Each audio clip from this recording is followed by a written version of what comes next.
Hello, what's up mga kasinet? Magandang hapon po. Mayroon tayong unit ngayon na paano mag-calibrate sa auto shut off. So, pakita ko muna kung paano ko na-upgrade yung auto shut off. Mayroon siyang airbox. Tapos, yung una kong version, number 1, version 2, hindi pa ganong perfect pero ngayon perfect na.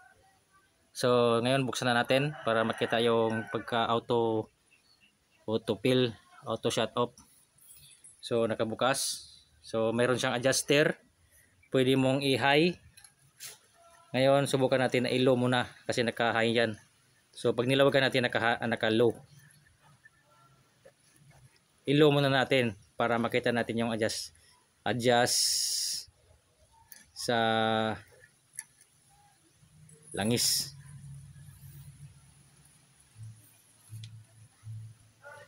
So ngayon ganyan muna. I-load. So nakabulwak. Tingnan natin sa chamber. Ayan o. Tingnan natin kung pag tumigil siya, sukat na naman tayo sa loob. Para makalibrate natin yung lalim tapos matandaan natin sa adjuster kung hanggang saan ba yung high and low. So bulwak pa rin siya. So mayroon ng laman. Ang laman sa chamber 1/4 pa lang. So patuloy pa siyang nagbulwak. Kasi ang gusto nating i-load sa chamber 1/2 inches. So yan lang makasinit oh. So ngayon ito na yung shoutout para sa nag-comments na ito na friendly na talaga ito. Kasi umpisa sa materialis makikisama na siya na habang pang matagalan hanggang saan yung lifespan niya. So friendly na siya, wala kang alalahanin sa kalawang. Tapos yung magluglog ka sa taas na lumutakin wala na kasi may carbon breaker tayo. So yun na. Nakikisama na rin siya. So tawag doon friendly na talaga. Tapos ito pa yung nagpadagdag natin. Shoutout pala kay Brother Hardes. So shoutout sa bro na itong invention natin nagka-level up na. So pinaganda ko pa yung tawag dito airbox ng vacuum. Parang vacuum gravity talaga to siya eh. Parang gravity, parang vacuum na paano niya i-hold yung langis na hindi talaga tatagas pagka naka-open, full open na yan. So ngayon makikita natin yung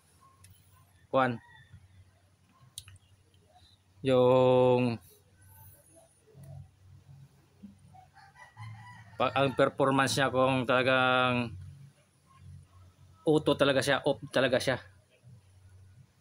Oh yan, nag-supply pa yan kasi mababa pa, mataas pa yung thread taas pa yung thread. So dito natin magko-control. Ganyan. So sukat na uli sa lalim. So nasa kalahating pulgada na siya So kalahating pulgada yung lalim. So kasi net na yung cellphone ko kahit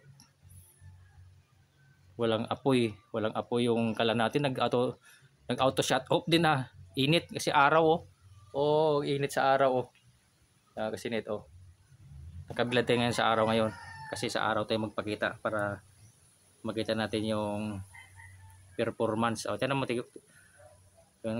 nag-load pa rin siya. So tingnan natin kung kailan siya titigil. So igpitan na natin yung pinakakuan. Wala pa tong maraming tiplon. So makikita natin na talagang totally shut off. So punasan pa natin siya. Nag-load pa siya. Kasi tingnan natin bakit nag-load pa siya. So pero tumigil na. So tingnan pa natin, punasan pa natin yung dulo ng bulb. Tingnan natin kung tatagas pa. Ayun. Wala na. Sukatin natin uli sa loob. So kalahating pulgada pa rin. Ngayon, oh, totally shut off talaga siya. Oh, wala na. Nandoon lang yung langis oh sa nandoon lang yung langis oh. Oh, hindi na siya tumigil. Ay, hindi na siya tumagas, tumigil. Ngayon, isaipon natin siya ng injection injection tube. Diyos. Yan kasi nito. So, mahirap isang cameraman. Ayun. So, isaipon natin. Sip-sip natin ngayon. Ayan o. Kung tatagas ba siya. Nabawasan siya ng 20 ml. 20 ml ito eh. Pag napuno ito. O, tara mo. Yun yung kasi nag-load siya agad o. So, nag-load siya sa 20 ml. Yung nabawas natin 20 ml ito eh. Ayan o, 20 ml. 20. Yan mo, nag-load sila. Nag-load ka agad siya o. Oh, yan kasi net, nag-load siya. Isusupply niya uli yung nabawas na 20 ml tapos magkuha muna ako ng lalagyanan ko ng langis. Ayun, nakuha na ako ng lalagyanan para itapon natin itong kuan. Itong nasip-sip. Ngayon, ulit pa tayo. Hindi pa siya tumigil, nag-supply pa siya. Tingnan natin ulit kung tumigil. Kasi ang kwan talaga, ang maasahan mo talaga siyang hindi na ma-overflow yung pag pabayaan mo yung valve mo. Pag napabayaan mong pagpatay mo na napabayaan mo hindi mo pala na-off na hindi na siya mag-load, ibig sabihin kahit nakalimutan mo na siya na isarado, hindi siya mag-overflow sa chamber mo dahil nag-automatic off siya.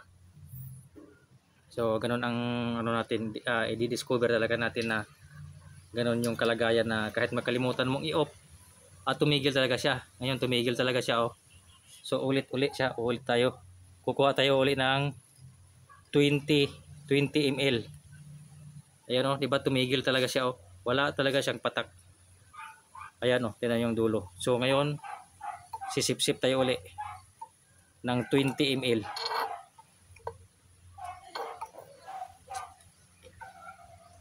So, hihigop tayo uli ng 20 ml. 20. Oh, 20. Oh, supply sa kaagad oh. Supply sa kaagad. So, ang nahigop na naman natin 20 ml. So, supply siya uli oh. Oh. 'Di ba? Tingnan natin kung i-shut off ba niya uli. Yan kasi net. Pagka ganyan, may ano pa yan. Kung minsan tatagas pa siya uli. Ng parang 3 bulwak niya. Bubulwak siya ng 3 bulwak. Maya halos tigil na yan. Kasi marami din kaya yung 20 ml oh. Ang laki nitong injection tube. O yan kasi tingnan natin kung bubulwak pa ulit o bumulwak pa. Tapos sukat pa ulit tayo siya. Hanggang tumigil siya, susukatin natin yung ulit sa chamber. Patigilin natin siya, patigilin. Kung tumigil na siya, hindi na siya magbubulwak, sukatin natin ulit sa chamber. Yan, bumulwak pa siya. Hayaan naman natin. Sukatin natin sa chamber kung anong lalim yon. Oh, di ba tumigil talaga siya? Yan yung kagandahan ngayon na discover natin na pinalaki natin yung airbox. Yung pinaka-airbox dito. Yan oh. Itong airbox na to pinalaki natin. Tapos ano yung pinaka-vacuum gravity niya. Maganda pagkagawa natin yung vacuum gravity. Tingnan mo kasi nito. Pinunasan pa natin para makita natin kung mayroon pa bang tutulo. So wala na. Sukatin natin sa loob.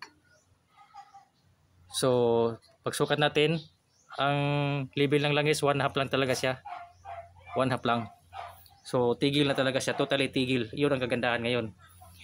Yung bago kong ni-level up talaga na yung kuan, yung pinaka airbox at saka yung pinaka gravity niya. 1 week kong experiment na saan talaga titigil yung pinaka isaktong sukat, kasi may isaktong talagang sukat. Hindi talaga tayo basta-basta na kagawa ng pinaka siphon, ano yun, vacuum. So sabi pa ni Sir SDB, ang principle daw ito, siphon, para inuman ng manok. So ganito yung principle daw niya, na yung inuman ng manok, itaob mo yung garapon. Pag nabawasan ng sinipsip ng manok, ininom ng manok, pag nabawasan, susupply siya uli. So ganito daw yung principle ng autofill, sabi naman niya. So shout out pala unang-una kay Brother Hardes, shout out sa iyo bro, at saka kay Sir SDB, kasi nakita